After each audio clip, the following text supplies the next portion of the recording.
acara ini. Dalam acara ini khususnya untuk penulisan artikel dan jurnal ilmiah ini menurut kami bagi para dosen dan mahasiswa merupakan hal yang sangat penting, di mana ketika kita menulis itu kadangkala kita mengalami kesulitan tersendiri selain yang akan kita tulis tentang temanya, itu adalah teknik penulisan artikelnya, gitu ya. Meskipun di dalam beberapa tempat yang mengharuskan penulisan tersendiri itu mempunyai template yang tertentu gitu. Namun isi dari yang harus kita tulis maupun apa yang harus kita tuangkan di dalam tulisan itu menjadi hal yang sangat penting, menjadi suatu topik bahasan tersendiri, sehingga pada kali ini kita mengundang Pak Dr. Hakam Muzaki dari Universitas Trunojoyo ini yang memiliki banyak pengalaman ya, memiliki banyak pengalaman tentang penulisan. Mohon maaf Pak Hakam, nanti kalaupun hari ini kita bikin interaktif, setelah Pak Hakam menjelaskan kami langsung tanya terus meminta apa itu bercerita tentang pengalaman-pengalaman tentang penulisan yang telah Pak Hakam lakukan. Tidak ada masalah ya Pak Hakam ya? Oke, silakan. Baik, oke, terima kasih.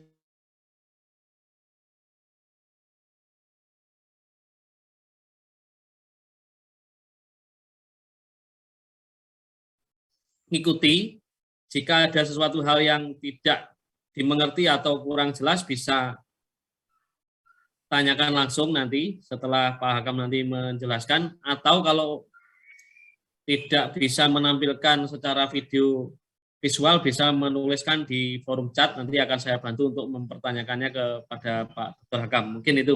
Terima kasih. Silakan Pak Dr. Hakam. Baik, terima kasih Pak Dr. Himawan. Assalamualaikum warahmatullahi wabarakatuh. Selamat pagi, salam sejahtera buat kita semua. Yang saya hormati Bapak Koordinator Prodi Fire Safety atau ya keselamatan kebakaran. Yang saya hormati Ustadz Ja'far. Yang saya hormati Pak Triyono. Dan yang saya hormati senior saya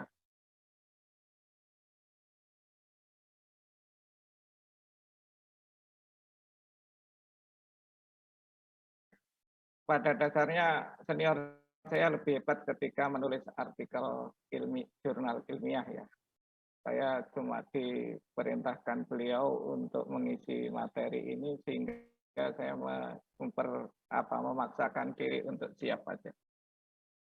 Pada kesempatan ini nanti kita akan membahas pertama pendahuluan dulu, setelah itu publikasi ilmiah, setelah itu kualitas jurnal ilmiah, setelah itu jenis artikel ilmiah, terus nanti yang agak terakhir dan penting, dan nanti akan dilengkapi oleh Pak Dr. Himawan terkait dengan cara menulis artikel ilmiah. Pada dasarnya kita sebagai sivitas akademika, yaitu ada mahasiswa, ada dosen, ada tenaga pendidik, dan yang lain, itu bisa dikatakan komunitas ilmiah ya.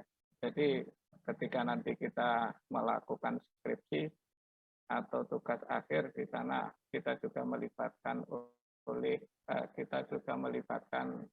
laporan. Selain dosen pembimbing memang kewajibannya ya. Jadi kewajiban dari seorang pembimbing yaitu memberikan bimbingan pada skripsi dan diharapkan menghasilkan skripsinya itu benar-benar menghasilkan data yang valid gitu ya. Paham saya ini tadi untuk dosen sehingga contoh gambarnya ini arahnya ke dosen ya. Tapi hampir semua saat ini ya, hampir semua universitas itu arah atau luaran dari skripsi itu artikel ilmiah tadi. Baik nanti seperti bimbingan saya yang pertama ini, selain mereka menghasilkan artikel ilmiah, ada yang sudah menghasilkan paten. Gitu ya. Jadi meskipun tidak dipaksa. Ada beberapa universitas itu mewajibkan atau mempersyaratkan artikel ilmiah itu. Nah, ini nanti tidak hanya bermanfaat sebagai angka kredit atau pengajuan jabatan fungsional untuk dosen, tapi juga bermanfaat bagi mahasiswa ketika nanti akan studi lanjut. Saat ini kan S1, nanti lanjut S2, biasanya track record atau pengalaman penelitian itu sangat membantu untuk diterima di universitas-universitas yang ternama gitu ya. Karena seperti di ITS sendiri saat ini untuk menyelesaikan master itu sudah harus ada conference internasional atau jurnal yang dipublish di Sinta 1 atau 2, itu cukup berat. Sehingga Anda diharapkan bisa mempersiapkan mulai S1, yaitu dengan proses berlatih menulis artikel. Karena menulis yang seperti disampaikan oleh Pak Gorprodi tadi,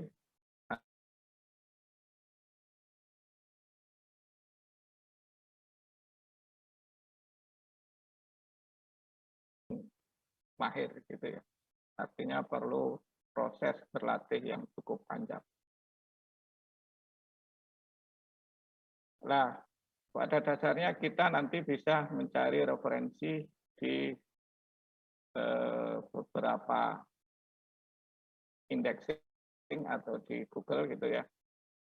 Tapi lebih baik ketika kita mencari jurnal itu yang berkualitas untuk dijadikan referensi nantinya. Ini sedikit saya tunjukkan beberapa artikel yang kami hasilkan gitu ya. Ini mulai dari saya menulis ketika ambil S3 gitu. Jadi ada beberapa artikel yang saya tulis dan ada beberapa yang hasil atau tulisan skripsi mahasiswa S1. Contohnya di sini ada tulisannya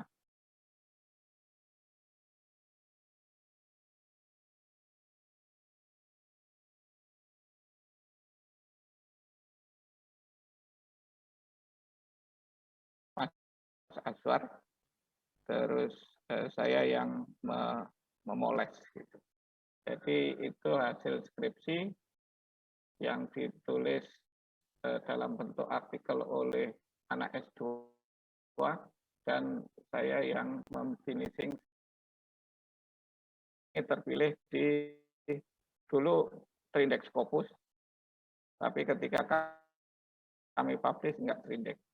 Kebetulan ini conference di Malaysia. Ini beberapa artikel saya, Anda bisa googling di Google Scholar juga untuk mencari referensi. Atau Anda cari di Scopus langsung, itu lebih bagus.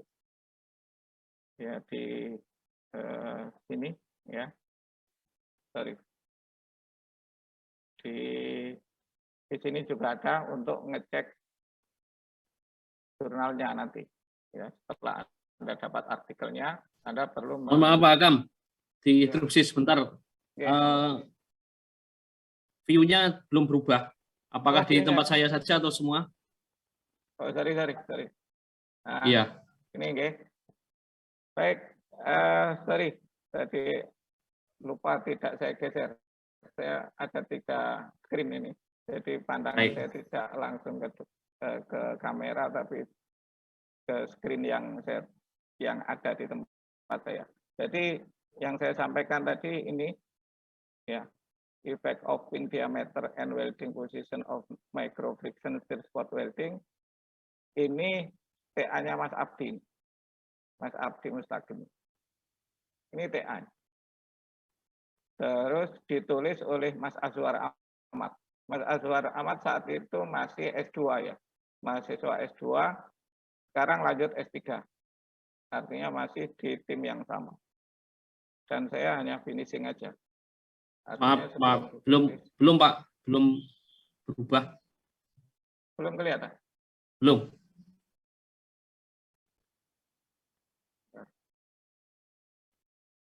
Sepertinya harus keluar dulu, ditutup baru masuk lagi gitu ya, mungkin.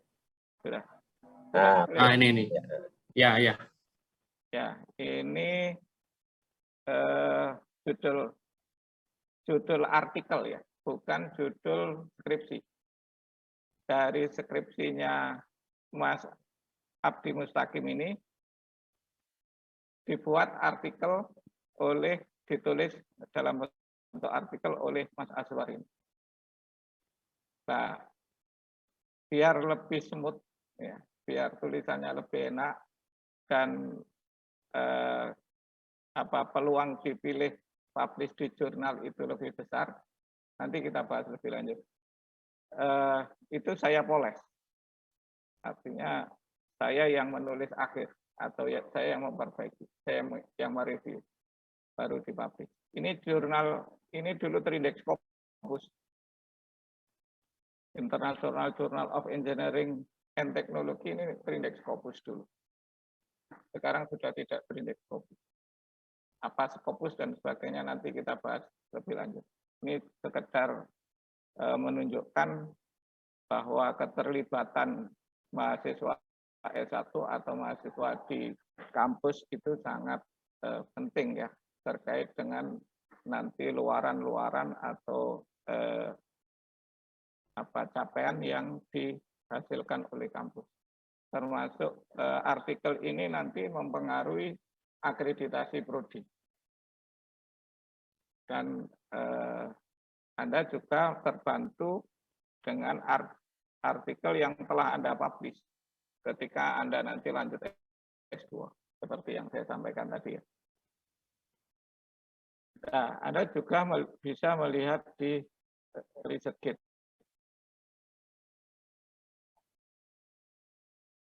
Pak Dokter, mohon maaf, ini screen-nya sudah berubah ResearchGate. Pak, kalau yang sekarang terlihat ya. Oke. Jadi Anda juga bisa melihat seandainya artikelnya Pak Dr. Himawan yang membahas terkait mungkin otomasi untuk fire safety gitu ya. Nah, Anda bisa lihat profil dari Pak Dr. Himawan di ResearchGate, yang itu nanti bisa Anda jadikan rujukan karena beliau dianggap pakar di otomasi, ya, sehingga referensi-referensi yang Anda cari condong lebih mensupport atau mendukung riset yang akan Anda lakukan. Ini kalau di sini nggak ada istilahnya upaya untuk biar dibaca orang dan sebagainya, nggak bisa. Tapi kita bisa melihat kualitas tulisan kita dari berapa banyak orang membaca artikel kita. Nah, ketika nanti nama Anda ada di sini, lebih bagus. Kalau mahasiswa saya seperti ini ada Ikrom Miliali, Haris Winandar, ini mahasiswa S1 saya. Terus ini ada dosen dari UMM Malang. Terus ini pada dasarnya penelitian skripsi. Ya, kita sudah melibatkan mahasiswa dalam publikasi, bukan terus nama mereka nggak ditampilkan.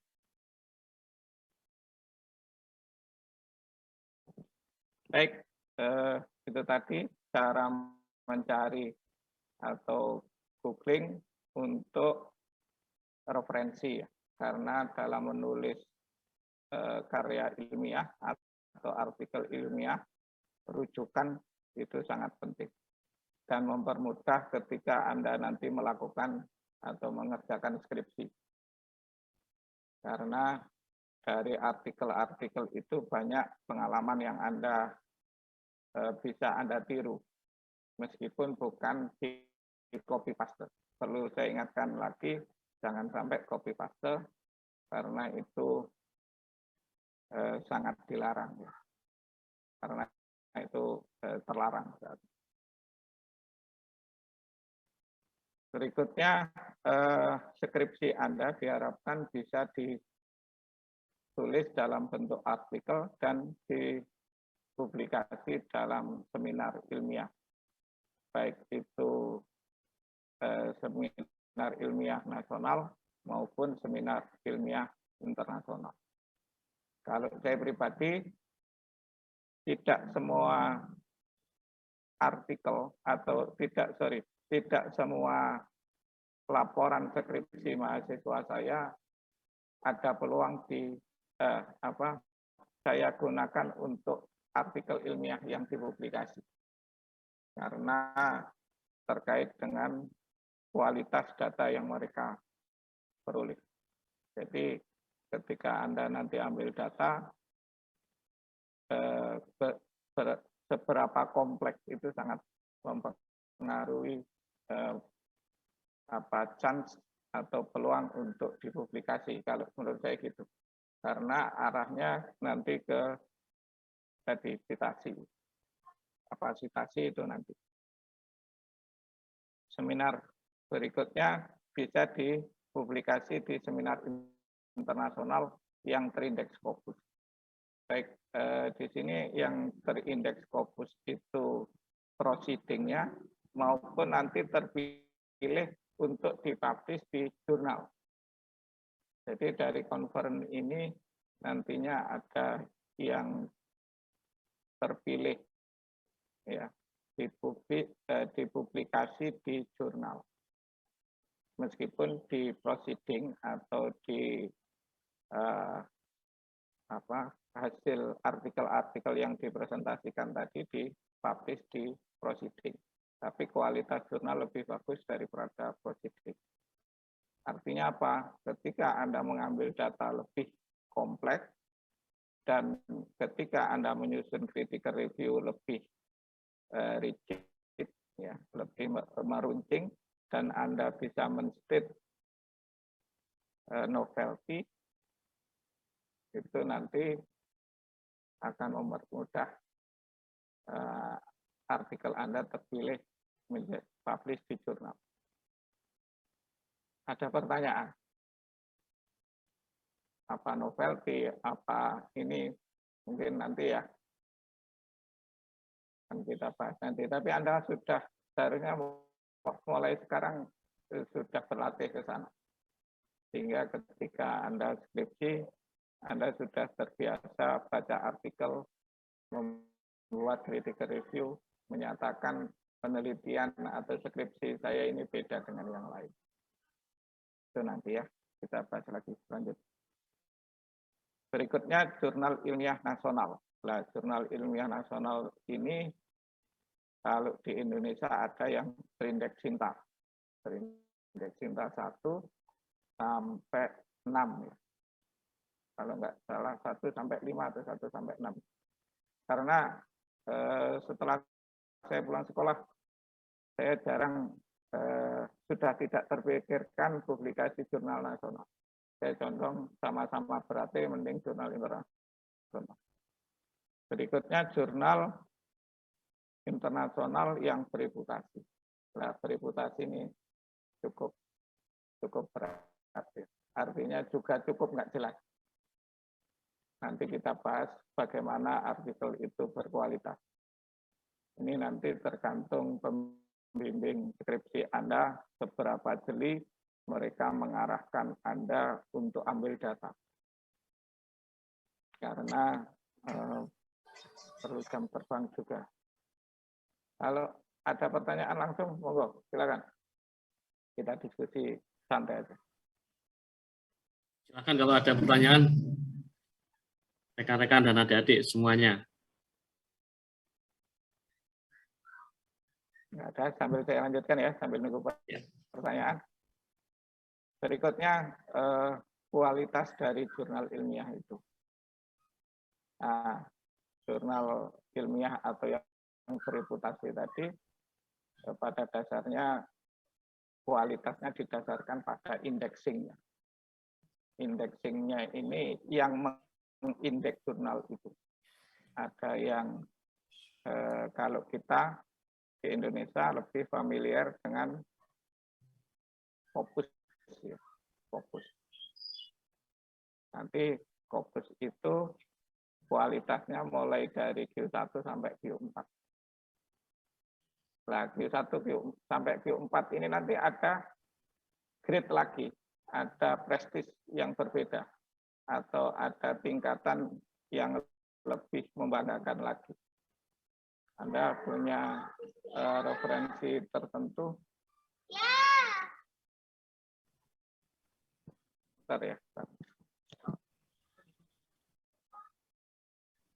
Mohon maaf, ada sedikit gangguan.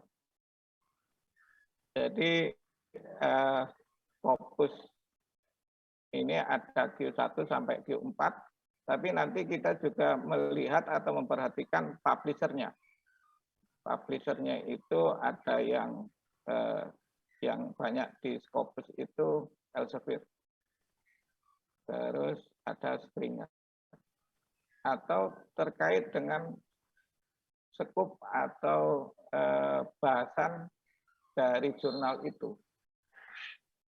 Contohnya kalau yang punya Fire Safety, Fire Society, yang punya yang dikelola oleh Pak Dr. Himawan, itu kan lebih spesifik. Nah, itu semakin bagus nanti. Nah, ini nanti ketika adik-adik dan rekan-rekan semua terbiasa ambil data dan terbiasa menentukan critical review-nya, semakin mudah untuk publish di sana tadi. Saya sendiri pun masih di kisaran ini, artikel yang sudah dipublish. Ya. Tapi saya ada beberapa draft yang beberapa kali sudah ditolak. Dan masih nunggu untuk dilengkapi datanya atau dilengkapi data yang kita peroleh. Jadi masih ada beberapa lagi. Selain Scopus ada Web of Science. Di Indonesia dan di beberapa negara Inggris, terus Amerika condong pada Scopus, sedangkan Web of Science ini condong pada Korea, Jepang menggunakan Web of Science. Selain kedua ini ada yang cukup general, hampir semua orang tahu menggunakan Google Scholar. Ini campuran. Kalau saya contohkan artikel ini, Google Scholar saya.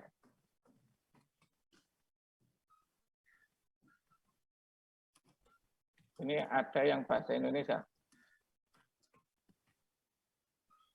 Ini yang peninggalan kelihatan, Pak Dokter. Kelihatan, Pak.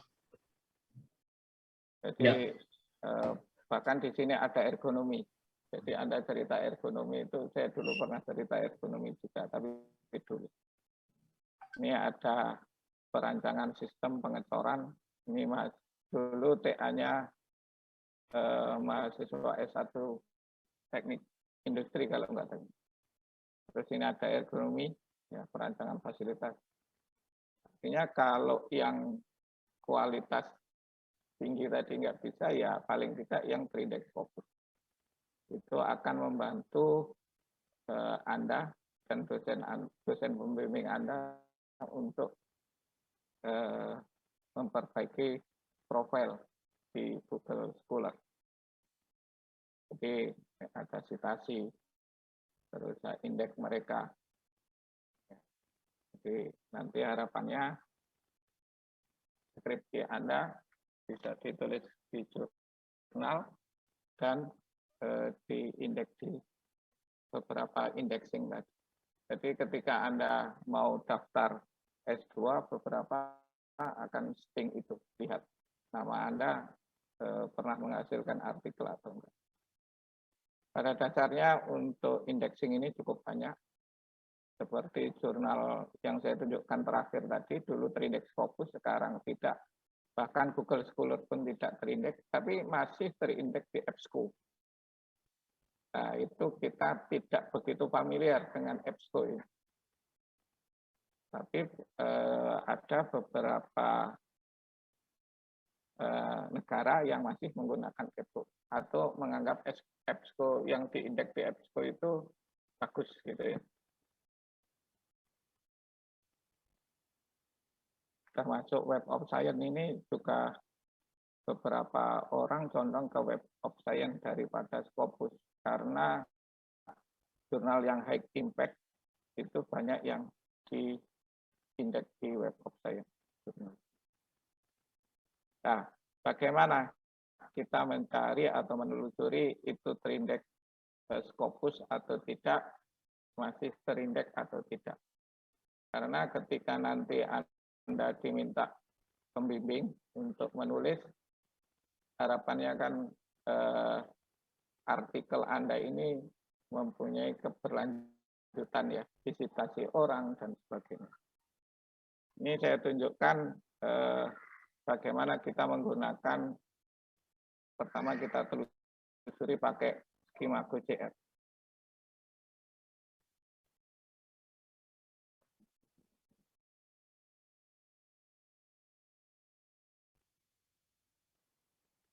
Ya, ketik aja skema GoCR akan keluar ini.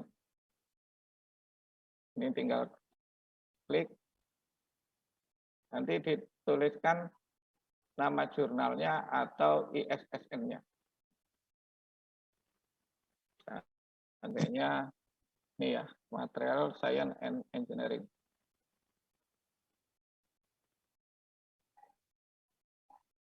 Nah, di sini Material Science and Engineering ini cukup banyak. Lah yang saya maksud IOP ini, karena konferen ya. Ini yang menjadikan banyak dari teman-teman dosen yang cukup kecewa ketika konferen diharapkan publish di jurnal meskipun MSc ternyata sekarang sudah tidak terindeks Scopus lagi. Tapi kalau di GoCR masih ada. Nah, tapi ada tulisannya discontinuous. Jadi sudah tidak terindeks Scopus lagi sejak 2021. Sehingga ketika di sini kita lihat Q berapa sudah nggak ada. Karena tidak terindeks lagi. Efeknya apa? Efeknya ketika artikel kita yang ada di Scopus disitasi di artikel MSE itu sudah tidak terekod lagi, tidak tercatat lagi. Ada gambaran, maksud saya. Ini ya, saya tunjukkan ini.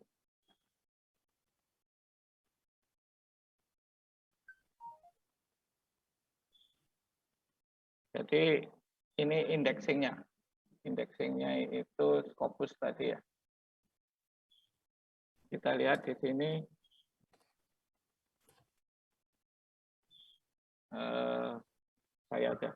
saya khawatir kalau pakai contoh Pak Dr. Himawan, saya khawatir tersinggung kualat nanti. Makanya nama saya aja.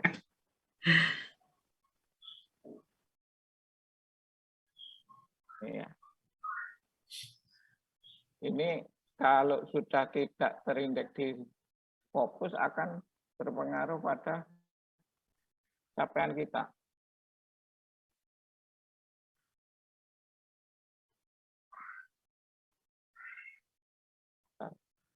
Di sini ini ya. Jadi ada number of article, citation, index. Ini seorang peneliti atau kita sebagai dosen nanti ukurannya ini number of article, seberapa banyak artikel kita di Scopus atau di Google Scholar atau di Web of Science. Setelah itu citasi.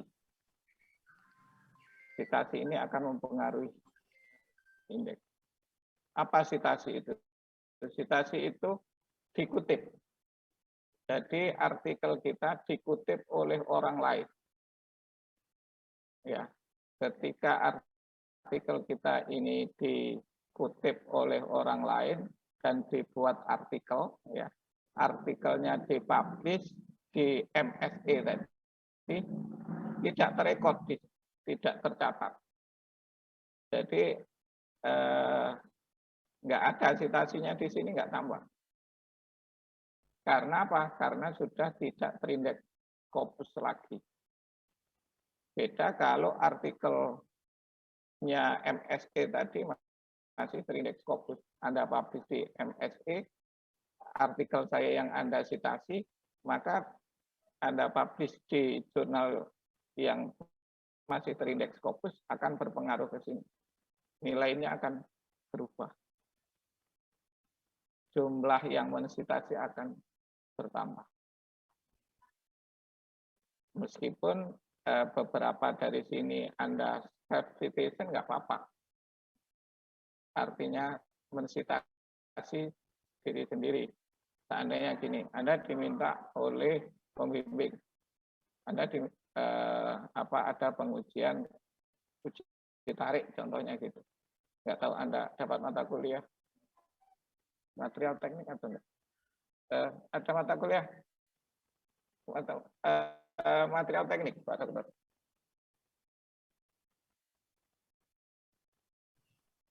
Ada. Material teknik ada ya? Ada, Pak. Nah, jadi ketika Anda uji tarik, itu ini datanya sudah dipublish ke conference. Setelah itu, selain uji tarik, Anda diminta pengujian yang lain. Artikel yang sudah dipublish di conference tadi, Anda rujuk. Otomatis kan Anda merujuk atau mensitasi artikel Anda sendiri. Ini enggak apa-apa. Selama Anda benar-benar mensitasi. Yang masalah copy paste atau tulis ulang, datanya sama, Anda lupa memberikan kutipan yang akan dibahas oleh Pak Dr. Himawan nanti. Anda lupa nggak ngasih kutipan. Itu yang masalah. Artinya apa? Itu self plagiarism. Melakukan plagiarisasi terhadap artikel sendiri, terhadap diri sendiri. Itu yang nggak boleh. Karena Anda berhak melakukan self-citation. Riset ini kan berkesinambungan. Ada kaitannya. Yaitu ada kaitannya dengan uji tarik di awal. Setelah itu Anda melakukan uji kekerasan sama mikrostruktur. Dan Anda menyatakan bahwa ini penelitian berikutnya atau penambahan data seperti artikel yang telah dibahas di conference tadi. Ada gambarannya. Nanti Anda boleh gitu, ya. Atau beberapa metode Anda merujuk ke penelitian Anda sebelumnya. Tadi. Baik, kita lanjutkan terkait dengan tadi juga ada publisher-nya apa. Nah, sini aja ya, kita lihat. Nah, di sini skema GCR tadi.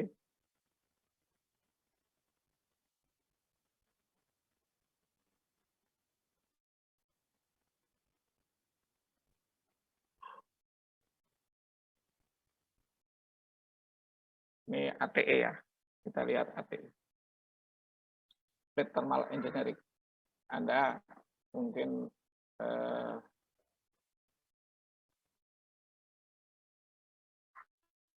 api gitu ya. Kaitannya sama panas. Anda publish di ATE, Plate Thermal Engineering.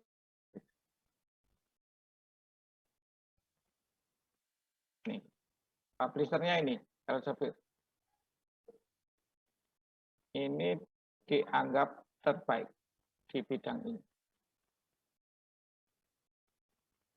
Indeks jurnal ini 158.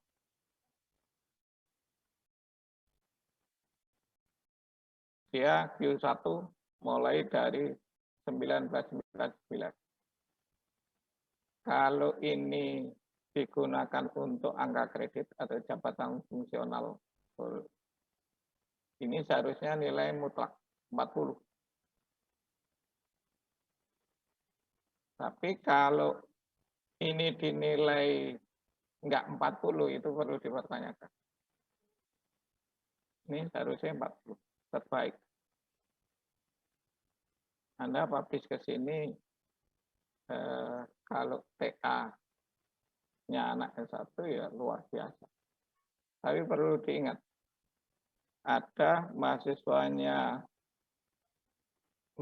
S1 UI ya, itu publish di sini, di ATE, punya Stefan. Kebetulan bukan satu tim riset sama saya, tapi saya kenal dengan beliau. Dengan timnya kami cukup akrab ya. Itu ada yang publish di sini. Itu skripsi S1, luar biasa. Luar biasa. Kalau Anda bisa publish di sini, saya acungi jempol 2. Kalau bimbingannya nanti Pak Dr. Himawan bisa publish di situ, seharusnya langsung Profesor Pak Dr. Himawan, kira-kira. Iya Pak, betul. Karena luar biasa. Selamat pagi Pak Imam Basori. Ada Pak Imam Basori, Pak Akam. Pak Imawan. Pak Wadek doang. Oke. Assalamualaikum Pak Wadek. Waalaikumsalam, Prof. Gimana Prof? Monggo lanjut Prof. Nyimak Prof. Ini bimbingannya Pak Dr. Himawan mau publish di ATE. Alhamdulillah. Mantap Prof. Iya, langsung jadi profesor. Monggo lanjut. Nyimak. Saya lanjutkan ya. Jadi Siap. yang bereputasi tadi selain dari Q1 itu juga dari publishernya sama tadi reputasinya. Artinya reputasi itu indeksnya, impact factor dan sebagainya. Dan lebih mengerucut bidang atau jurnalnya, bukan artikel ya, jurnalnya. Jadi kita harus membedakan mana artikel, mana jurnal. Jurnal itu yang menerbitkan artikel kita. Yang diindeks oleh Scopus itu jurnalnya. Sehingga ketika kita publish di situ, maka artikel kita akan terekod di Scopus. Nah, jadi arahnya ke dirujuk orang, disitasi orang.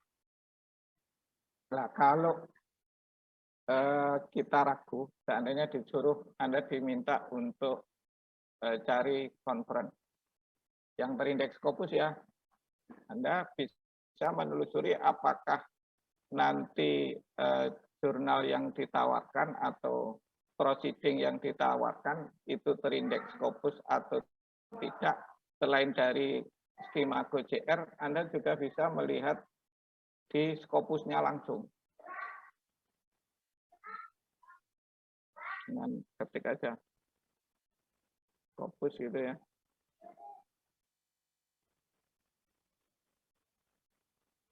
Setelah itu kita lihat di source-nya.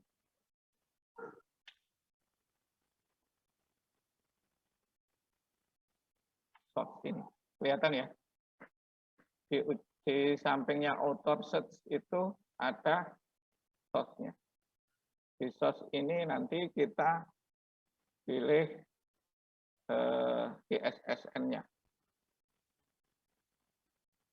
Baik, jadi terlanjur saya hapus ya. Di skema GoCR tadi, ATE,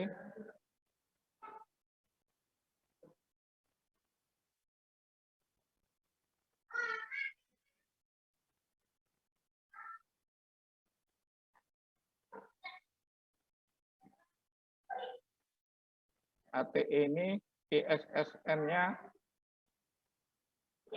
ini ya. Kelihatan?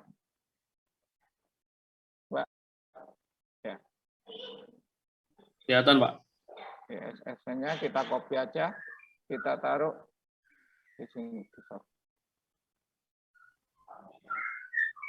Kalau di sini ada, berarti masih lanjut dia, masih continue. Tapi kalau kita search yang MSE tadi sudah nggak ada. Ini yang diramaikan di kalangan dosen. Yang MSE itu nggak ada sudah di sini. Kalau di skema GoCR masih ada. Tapi untuk di Scopus sudah nggak ada. Dan berdampak pada tadi. Makanya harus hati-hati ketika kita conference. Jadi ditawari publish di mana, itu harus kita cek dulu. Meskipun saya banyak artikel saya yang menjadi korban. Tapi tadi ada beberapa kepentingan memang. Contoh yang saya sampaikan di awal, promotor saya mengajak conference yang publishnya hanya di Matek. Tapi di situ ada rencana kita nemui seseorang. Jadi untuk conference itu tidak hanya semata-mata publish, tapi kita mengembangkan jaringan sesama peneliti. Ya. Bahkan saya dulu masih mahasiswa sering disuruh oleh promotor conference. Kalau nggak salah waktu di ICAM, ICOME yang di Bali sama Pak Imam Basori juga, sama Pak Im, kita ketemu mahasiswa S1. Mahasiswa S1 3 orang gendut-gendut itu ya. Dan salah satunya mereka ternyata satu tim riset sama saya. Bimbingannya Prof. Ganjar. Artinya apa? Mahasiswa S1-nya di UI itu sudah dibiasakan untuk tampil ilmiah, ya, tampil di forum ilmiah. Nah, siapa tahu Anda nanti diminta pembimbing Anda ke conference.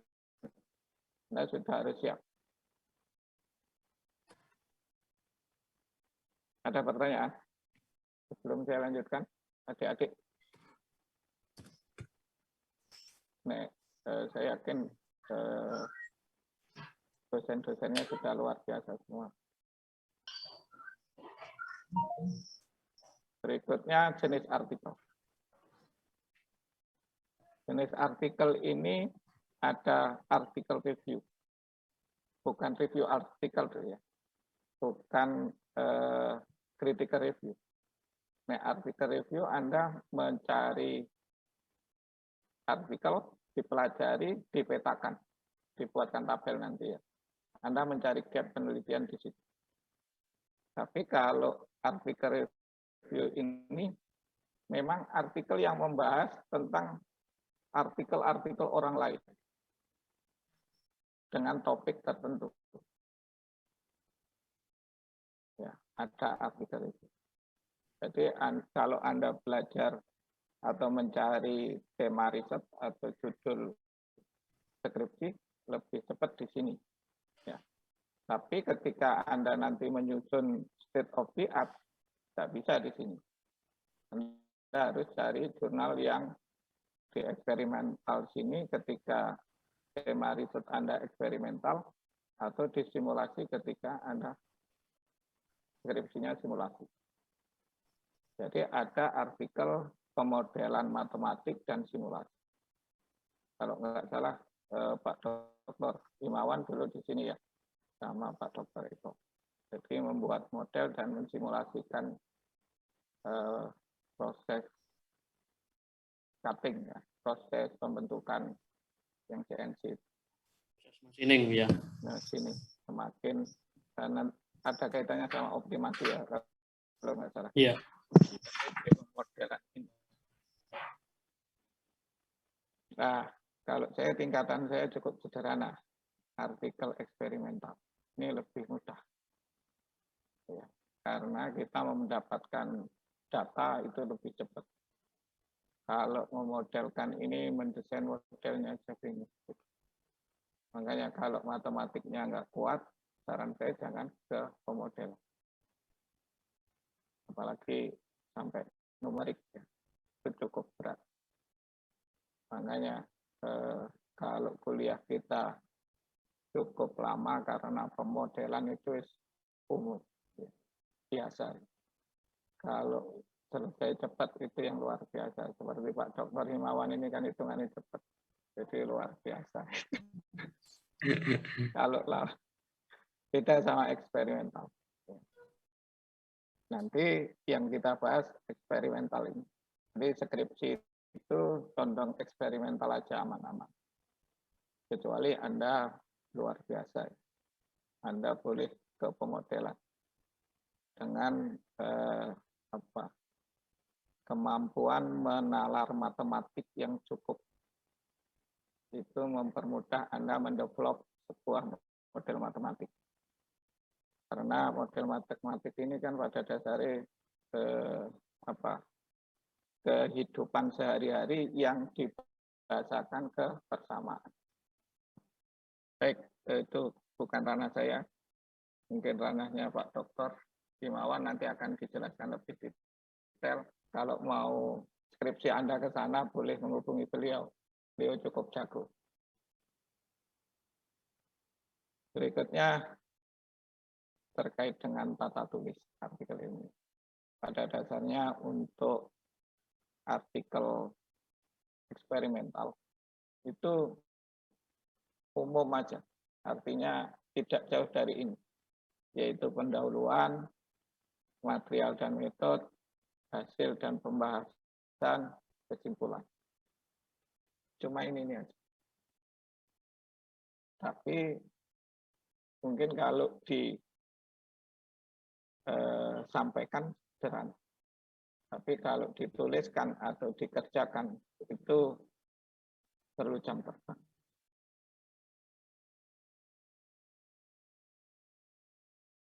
Seperti ini pendahuluan, isinya apa saja. Mulai dari state of the art.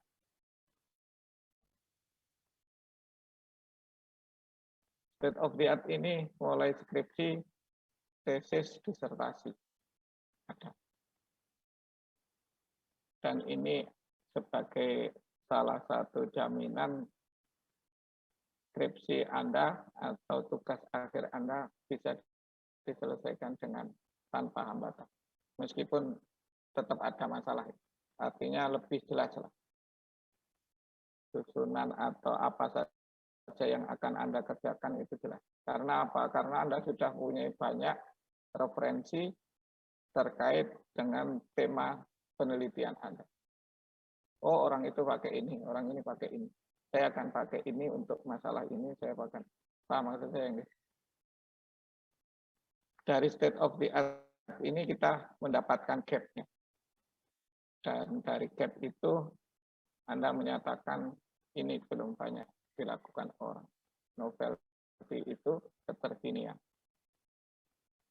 Dasarnya apa Anda menentukan belum banyak diteliti orang? Ya, Anda sudah menyampaikan beberapa puluh artikel orang yang membahas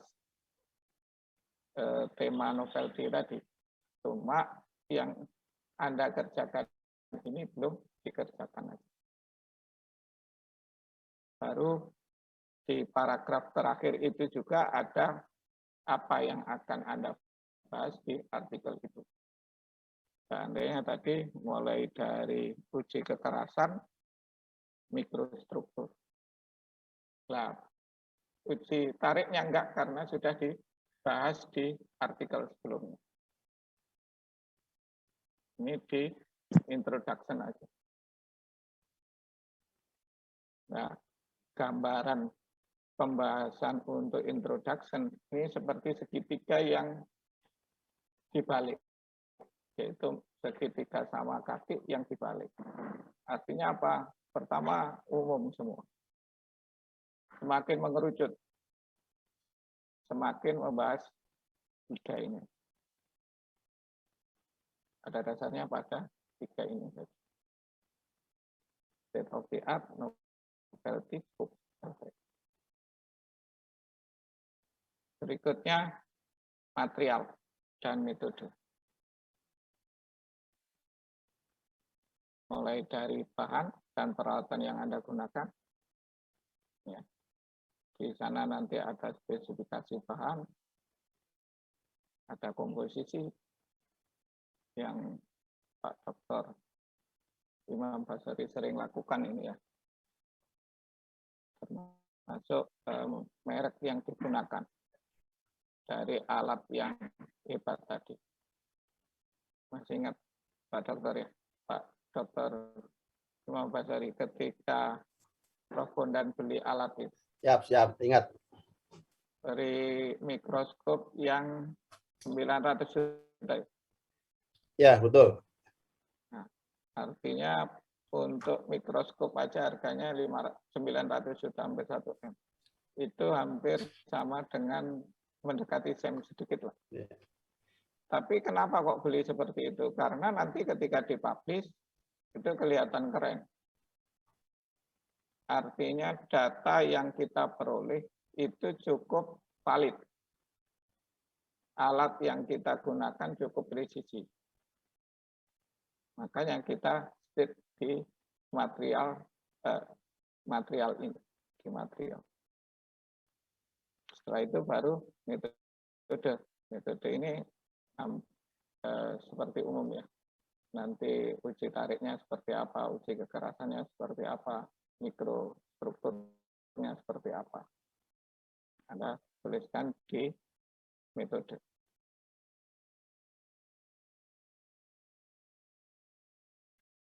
Nah, dari hasil uji tarik tadi, Anda tampilkan di grafik.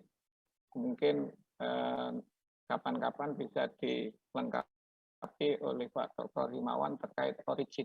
Ya. Nanti Anda belajar origin, itu menampilkan data yang Anda perlu. Di sini ada grafik. Ya. Kalau Anda uji tarik, itu kan diagram tegangan-tegangan. Artinya apa? Setiap pertambahan, setiap detiknya ada pertambahan beban. Dan nanti akan mengakibatkan regangan. Itu terjadi. Penambahan beban ini kontinu. Sampai terjadi deformasi.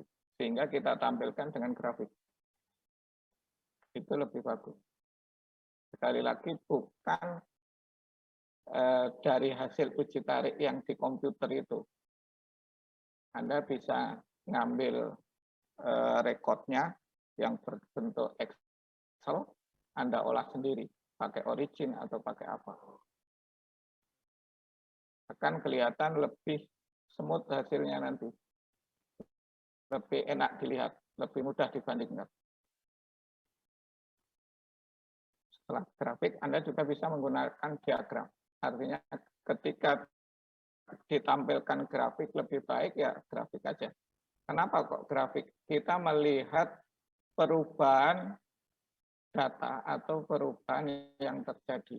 Yaitu daerah, nanti daerah deformasinya di mana. Itu akan kelihatan. Nah, kalau memang hanya hasil akhir, baru kita tampilkan dengan diagram. Ada beda antara grafik dengan diagram. Seandainya UTS-nya berapa. Jadi setiap kombinasi parameter cuma UTS yang ditampilkan. Tahu UTS ya? Beban maksimum. Material patah itu bebannya berapa? Masih ingat ya? Ketika uji tarik, spesimennya patah. Itu bebannya berapa? Kita cuma ingin mengetahui kekuatan atau beban yang menimbulkan patah saja. Nah, itu kita tampilkan di diagram. Baik itu diagram batang, terutama diagram batang ya untuk tadi. Tapi untuk komposisi atau jumlah itu bisa kita pakai pie chart atau diagram yang lingkar itu. Nah, itu untuk artinya kita semakin pandai menampilkan data yang kita peroleh, itu semakin menjadikan artikel kita lebih menarik, lebih enak dilihat, lebih enak dibaca, lebih mudah dipahami.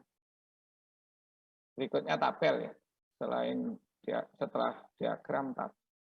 Tabel ini kalau nggak terpaksa atau memang nggak begitu penting ya sudah nggak usah diagram, nggak usah grafik, tabel aja. Artinya komposisi gitu. Ini boleh tabel. Karena apa? Karena tidak perlu membandingkan. Kalau dengan tabel ini kita membandingkan agak sulit. Tapi kalau dengan diagram tadi kita bisa membandingkan satu dengan yang lain. Contohnya yang paling tinggi mana? Kan mudah ketika diagram balok. Ya. Berikutnya gambar. Saya masih ingat beberapa kali ketemu Pak Tri ya, di lab untuk mendapatkan gambar sen. Jadi beberapa kali sowan ke beliau untuk mendapatkan gambar. Gambar ini penting. Jadi sebisa mungkin kita menghindari atau menghilangkan bias ya, atau yang menyebabkan gambar tujuan kita nggak terbaca. Saya masih ingat dengan wejangan dari Pak Dr. Imam Basori itu, hasil polesanmu seperti ini. Ya. Apakah masih akan dilanjutkan ke SEM? Saya masih ingat betul. Sehingga cobalah hubungi Pak Zainal. Pak Zainal ini senior di labnya metalurgi. Sekarang sudah almarhum. Akhirnya saya minta tolong beliau. Meskipun saya berlatih resin, ngetsa, itu sampai tangan saya cedera. Untuk menghindari gambar kita jelek, sebaiknya kita perhatikan. Jangan sampai ada yang tidak penting atau yang menimbulkan gambar kita semakin kabur, banyak noise-nya. Itu kita hindari sebaik mungkin. Plus perlu diberi penjelasan sedetail mungkin. Kalau bisa orang lain suruh lihat, temannya suruh lihat. Mas, seandainya Mbak siapa ini, Mbak Radita, tanya ke Mas Alvin. Mas Alvin, gambar saya ini menurut Anda gimana? Ini gambar apa ya? Anda maksudnya gambar becak. Tapi pahamnya Mas Alvin itu sepeda yang 3 roda itu. Kan salah paham. Berarti Anda harus merubah atau memperbaiki gambar tersebut. Bagaimana gambar ini tidak dipahami sebagai sepeda roda 3, tapi dipahami sebagai becak. Karena gambar ini nanti yang melihat, yang membaca orang lain, bukan Anda. Kalau Anda yakin benar-benar lihat gambar itu sudah ada gambar, oh ini becak. Karena Anda yang membuat gambar itu. Tapi kalau orang lain, Mas Alvin tadi belum tentu paham. Paham ya? Berikutnya pembahasan. Ini tergantung dari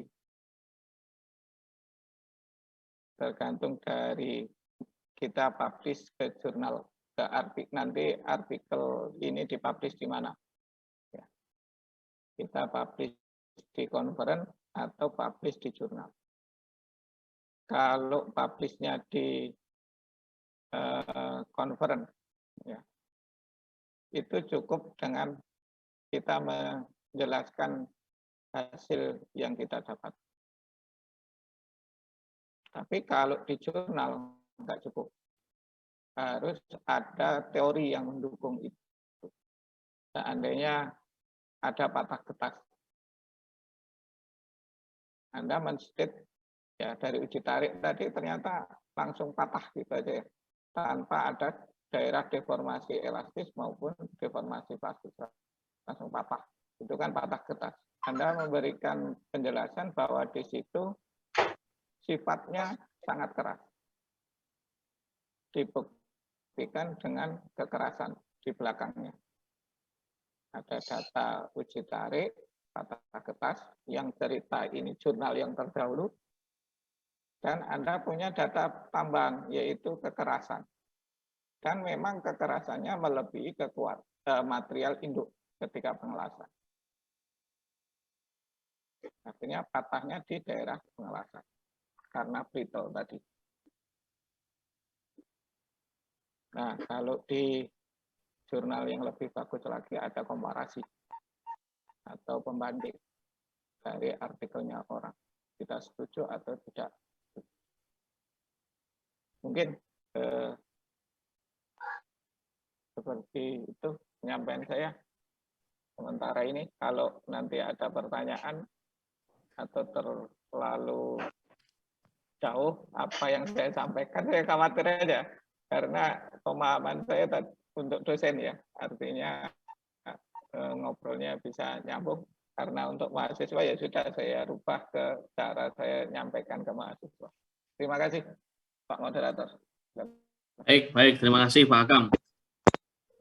Sangat bagus sekali yang telah disampaikan Pak Hakam. Ini banyak sekali mengemukakan tentang pengalaman yang telah dilakukan oleh Pak Hakam, sehingga dapat menjadi inspirasi kita supaya penelitian kita bisa ditingkatkan menjadi suatu karya ilmiah, sehingga dapat lagi ditingkatkan menjadi suatu tulisan yang dipublikasikan, begitu kira-kira. Ini tidak hanya terbatas pada dosen Pak Hakam. Tadi memang kalau saya mendengarkan secara utuh dari penjelasan Pak Hakam juga banyak menginspirasi kepada mahasiswa supaya mahasiswa ini mampu menghasilkan tulisan yang baik, dapat digunakan juga nanti sebagai referensi ketika masuk ke S2 gitu ya. Gitu. Oke, mungkin dari adik-adik semua, baik yang dari Universitas Trunojoyo maupun dari Universitas Negeri Jakarta, jika ada pertanyaan langsung saja silakan. Saya beri waktu untuk memberikan pertanyaan supaya Pak Hakam juga memberikan pengalaman-pengalamannya lagi. Saya kira seperti itu. Silakan adik-adik atau Bapak Ibu semuanya.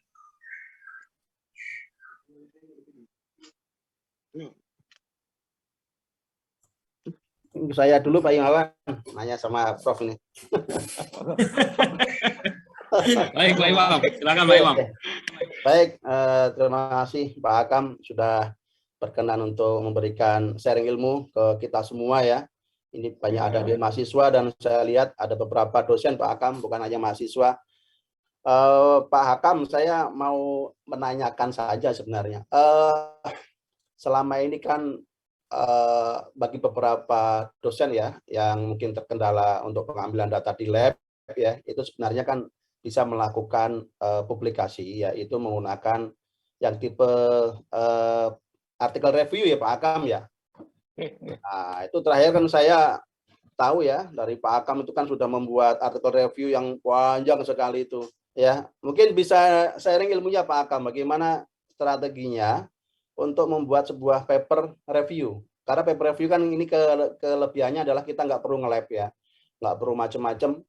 Cuma memang kekurangannya kita harus benar-benar bisa mengumpulkan referensi, data pustaka yang sebanyak-banyaknya, membaca komprehensif, kemudian membuat sebuah kesimpulan. Memang kerjanya lebih berat, tapi kemudahannya kita tidak perlu turun ke lab. Mungkin mohon arahannya dari Pak Akam nih. Terima kasih Pak Imawan, itu aja Pak Imawan. Silakan Pak Akam. Terima kasih Pak Wadek 2. Selamat untuk Pak Wadek 2. Wadek 1 Pak. Wadek 1 Pak. Ya. Lama kita nggak jumpa masalah. Oh iya. Ini karena Pak Akam tuh sibuk sekali Pak Imawan, kayaknya udah kemana-mana. Baik, mungkin Pak Dr. Imam Basari teringat dengan rencana artikel saya ya, yang saya bilang beberapa kali ditolak tadi. Iya. Itu artikel review yang akan dipublish dengan satu kolega di Derby dulu, terus sekarang sudah pindah di The Format di UK. Ini review ya, ini artikel review. Jadi artikel review itu paling tidak kita menentukan apa yang akan kita riset ya. Terus artinya apa yang kita riset itu apa yang akan kita telaah dulu. Seandainya saya bahas kalau di sini ya, dari judul ini evolusi mikrostruktur atau perubahan mikrostruktur pada dissimilar material. Jadi cakupan itu semakin mengerucut, itu semakin bagus. Dan kita mencari artikel-artikel yang seharusnya yang high impact ya, impact faktor yang kualitasnya di atasnya view 1 tadi, itu yang terbaru ya, yang terbaru. Seandainya enggak terbaru, kalau memang itu sangat diperlukan, atau seandainya pemodelan itu, berarti kan kita tetap merujuk model yang terdahulu, dan itu sangat penting bagi kita gitu. Itu terpaksa kita masukkan. Tapi kalau memang keterkinian, riset kita terkini, ya kita sebaiknya mencari artikel yang baru. Terus selain terbaru, high impact tadi ya, terus nanti kita pilah-pilah mana yang mendukung atau mana yang bisa kita jadikan dasar untuk pendapat kita nanti, merujuk pendapat kita nanti. Jadi ada benang merah antara setiap artikel itu sehingga kita bisa mengatakan atau menyimpulkan bahwa sesuatu itu penting. Artinya bukan asal comot, tapi dari sekian artikel itu kita tarik benang merahnya yang nantinya mengiyakan apa yang akan kita lakukan. Hampir sama dengan critical review. Cuma hasil critical review ini kita publish. Seandainya kita mau postdoc atau teman-teman yang S2 mau S3, itu sebaiknya membuat critical review. Syukur-syukur sudah bisa dipublish nantinya. Itu semakin kelihatan kesiapan Anda menyelesaikan disertasi. Makanya skripsi, tesis, disertasi itu critical review sangat penting. Yang menjadi kelemahan kita condong pada alatnya dulu, bukan dari gap penelitian yang ada. Bahkan ada pengalaman beberapa teman yang S3 dulu, itu semester atau tahun kelima itu baru menentukan novelty. Kan seharusnya menentukan novelty itu di awal. Syukur-syukur sebelum novelty dibuat, ada satu artikel review. Nah, nanti kita ngomong sama promotor lebih mudah. Saya dulu setiap maju sama ke promotor, saya membawa 3 artikel yang terkini dan yang akan saya jadikan rujukan. Promotor akan selalu mengatakan, ya, kerjakan Pak, kerjakan. Jadi berikan kesempatan saya untuk membuktikan apa yang saya nyatakan tadi. Karena apa? Karena dasarnya jelas. Critical review pun seperti itu. Artikel yang kita buat ketika artikel review itu ya harusnya seperti itu. Ini bagi teman-teman yang mau S3 sebaiknya membuat atau sudah dibiasakan membuat artikel critical review tadi atau artikel review. Sehingga di awal sudah jelas, nanti kamu ngapain gini Pak, nanti kamu ngapain gini Pak, nanti kamu ngapain, oh ternyata ini nggak bisa, tapi saya ada solusi seperti ini Pak, oh ya sudah kerjakan, nanti ngapain gini Pak, jelas. Bukan sama-sama dalam keadaan bingung, promotor bingung, sampean bingung, akhirnya sama-sama bingung. Pak Dr. Himawan masih ingat penderitaan itu kelihatan. Beda sama Pak Imam bingung Basori. semua jadinya Pak. Nek Pak Imam Basori kan karena promotornya menahan, khawatir aja nih. Nanti saya kalau ditempeleng gimana? Tempeleng langsung bisa stroke nanti Pak. Nikmat itu Pak, nikmat itu. Saya itu bukan dimarahi, cuma mendengarkan itu aja wis gemeteran gitu. Apalagi saya yang dimarahi bisa semua pun. Saya sering Pak itu Pak. Oh, tapi beda Pak Dr. Eko. Ketika promotornya Pak Imam Basori marah-marah itu luar biasa. Makanya mufakat kalau ditaruh di Menhan sekarang itu. Jadi menghadapi tentara itu, saya kira tentara aja gemetaran kalau dimarah sama beliau. Saya masih ingat Pak Imam Basori mau kabur itu, masih ingat. Saya wis gak kuat. Saya wis gak kuat saya. Lalu dilakonnya dalam kurang berapa semester. Ternyata saya kena mendengarkan beliau marah. Waduh, ternyata gitu. Sampai saya mengeluarkan statement, bukankah akhlak dan moralitas itu lebih tinggi daripada sebuah keilmuan, daripada sekedar keilmuan ya Pak. Masih ingat Pak Imam Basori lupa.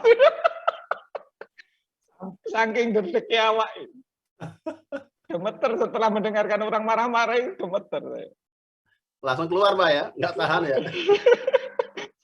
Saya ngomong, mungkin tadi ya, artinya artikel yang kita cari harus benar-benar berkualitas, mengerucut, kita bisa menarik benang merahnya antara satu artikel dengan artikel yang lain yang mendukung pendapat kita atau yang mendukung apa yang akan kita kerjakan.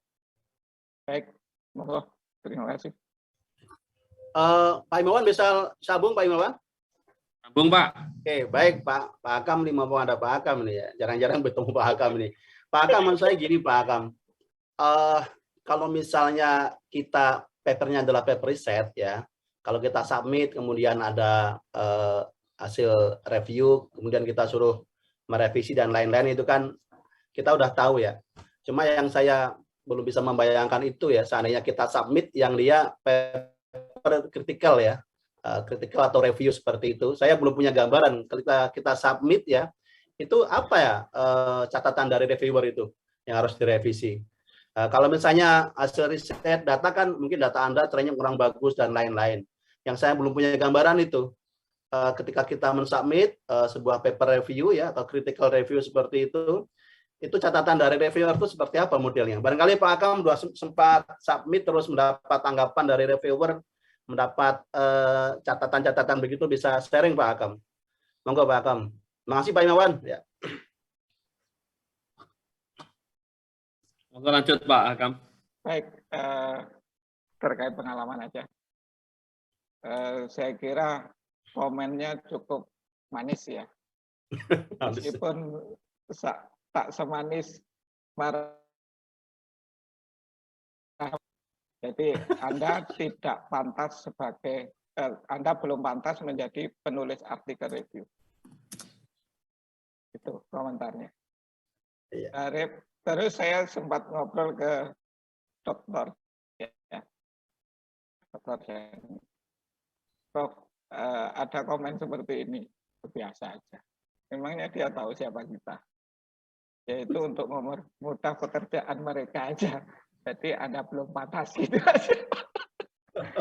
Karena ya seperti Dr. Gani ini kan sering berinteraksi dengan profesor-profesor yang saya masih ingat Bambang ngasih komentar jadi reviewer, bilangnya artikel Anda jelek. Selesai sudah. Seharusnya kan ada masukan. Makanya ketika artikel saya yang dipublish di ini ya, ini Q2, Transaction of Institute of Indian of Metal, ya, CIM. Jadi ini buangan dari JMP, Journal of Manufacturing Process. Jadi promotor sempat kecewa gitu ya, marah. Bukan marah. Promotor saya itu nggak pernah marah. Coba tanyakan Pak Dr. Eko, kan nggak pernah marah. Jadi, wah, Pak Akam komentarnya kok gini. Sudah, kita withdraw aja. Kita pindah ke CIM. Coba cari informasi apa CIM.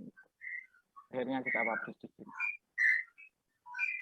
Kalau komentarnya reviewer selama itu bagus, ya kita perbaiki, kita ikuti. Tapi kalau mereka hanya menjatuhkan mental kita, ya tidak perlu kita tanggapi. Seperti yang jurnal artikel review ini beberapa kali di review oleh editornya, bukan reviewernya. Di akhir di reviewer tadi, reviewernya cuma bilang Anda nggak pantas menulis artikel review. Nah, oleh editornya lama saya berkali-kali, gambarnya kurang bagus, kita perbaiki. Ini masih ada beberapa yang belum jelas gambarnya, saya perbaiki. Artinya apa? Masukan mereka selama membangun itu bermanfaat untuk kita. Jadi kita ketika menulis artikel nggak usah berpikiran paling bagus. Karena kita perlu masukan dari orang-orang itu untuk menyempurnakan apa yang telah kita kerjakan. Dengan harapan disitasi tadi memang nyaman untuk pembaca. Jadi bawa teks satu, mungkin gitu. Biasa aja dibilang jelek itu biasa. Betul Pak, di-reject biasa Pak. Tinggal kita perbaiki bagaimana supaya diterima. Ya, biasa, ditolak itu biasa. Iya. Diterima itu baru luar biasa. Saya itu juga sama mengalami hal yang sama, pengalaman ditolak. Waduh, gimana ini? Bingung juga gitu kan? Piye ditolak ini? Ya, selama ada reviewer yang memberikan saran membangun ya kita kerjakan. Kalau reviewernya nggak membangun ya sudah kita tinggal. Kalau kita lihat di Scopus itu ada hampir 1.000 lebih yang Q1 ya. Dan Q2 itu semakin banyak. Jangan terlalu khawatir. Baik. Bagus. Baik, Pak Akam. Ada lagi Pak Imam Basori atau yang lain? Pak Eko? atau mahasiswa yang lain? Ya. Pak Imam gimana? Pak Imam udah selesai belum ini? Saya sudah cukup, sangat mencerahkan sekali dari Prof. Hakam nih. Terima kasih Pak Imam, Pak Prof. Imawan. Ya, baik. Ya, Ya, Pak Pak Imam, Eko, Pak silakan Pak Eko. Mohon izin sedikit pertanyaan. Mohon izin Pak Catur. Ini Pak Hakam tadi melanjuti dari Pak Imam Basori ya, mengenai keterkaitan diterimanya reviewer jurnal kita oleh reviewer, kemudian hasilnya, dan terkait dengan hasil ini diterima atau tidaknya begitu. Nah, kira-kira menurut etika dalam publikasi, yang pertama pertanyaan saya Pak Hakam, etika dalam publikasi itu kira-kira berapa lama kita menunggu, misalkan kita memerlukan, oh ini kayaknya kelamaan, terus tak reject lah, apa tak tarik lah gitu, terus coba publis ke jurnal yang lain, itu bagaimana caranya tuh kira-kira Pak Hakam? Itu pertama. Jadi ketika untuk kita mengkomunikasikannya dengan jurnal yang menurut kita kok lama prosesnya, kita mau pindah gitu, atau mungkin dari situ kok kira-kira banyak rejected, kira-kira hampir mengarah rejected lah hasil reviewernya, terus kita coba pindah ke yang lain, itu bagaimana Pak Hakam triknya? Yang pertama itu. Kemudian yang kedua terkait dengan indexing Pak Hakam, kan ada Scopus, DOAJ, ERIC, EBSCO, terus kemudian ada ILRIC, Worldcat, MEAR, Scilite, STUP, Sera, Google Scholar sendiri, terus kemudian Corpsess sama Microsoft Journal kalau nggak salah ya, ada beberapa lagi lah indexingnya. Itu kalau di SRG itu kan cuman SDR, maaf, SDR itu cuman Scopus saja Pak Hakam, atau mungkin ranking semuanya juga gitu. Ya itu gimana Pak Hakam? Ya itu mungkin dua pertanyaan Pak Hakam. Monggo Pak Hakam. Matron Pak Iman itu. Kan Pak Hakam.